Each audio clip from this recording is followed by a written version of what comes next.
As the elections approach, campaign posters and banners fill Iraq's cities. Many Iraqis are concerned about difficult living conditions, political instability, corruption, and ethnic violence. They express little hope the elections will bring positive change. Sunni, Shiite, Kurd, and other religious and ethnic groups are competing for the 325 seats in the legislature. Michael Knight is following the campaign at the Washington Institute for Near East Policy. And we're also going to see many new political formations come into being at this time.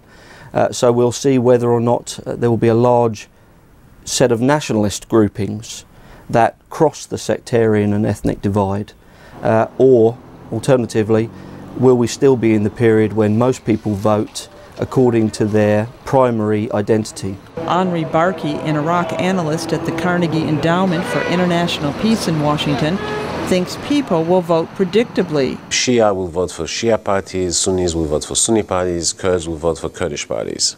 But eventually, as the system takes root, you will see more crossover, but that will take time. No single bloc is expected to emerge from the results, but the coalition with the largest number of seats will form the next government, and that will involve negotiations with smaller groups over the sharing of cabinet posts.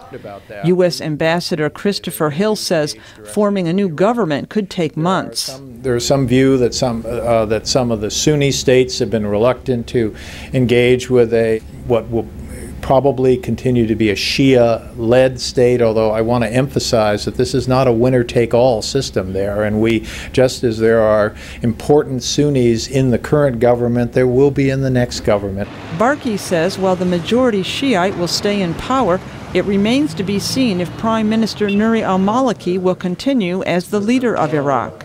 He has defined the Iraqi nationalist agenda as being a little bit against the Kurds in order to gather the Sunnis and the Shia under him. Ahead of the elections, violence and sectarian strife between Sunni and Shiite have increased. The Sunni-led al-Qaeda in Iraq warned early on it would discourage voter turnout by staging attacks against civilians, security forces, and government officials.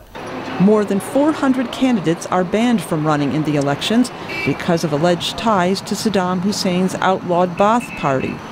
The candidates are predominantly Sunni, and some say they quit the Ba'ath Party years ago.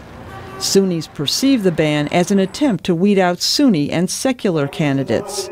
U.S. Ambassador Hill says the elections will be credible if the ban is lifted. I was obviously concerned, as many people were, about the way de-Baathification was being handled, because I think it was taken up much too close to the election to be handled in a non-political way.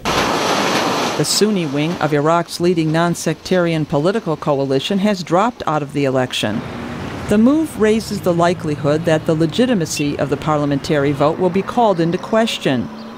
U.S. and United Nations diplomats express fears that a disputed result could open the door to a new round of violence and delay plans for U.S. troops to leave Iraq. But Ambassador Hill says no matter the outcome of the election, the U.S. will pull out combat troops by the end of August. Deborah Block, VOA News.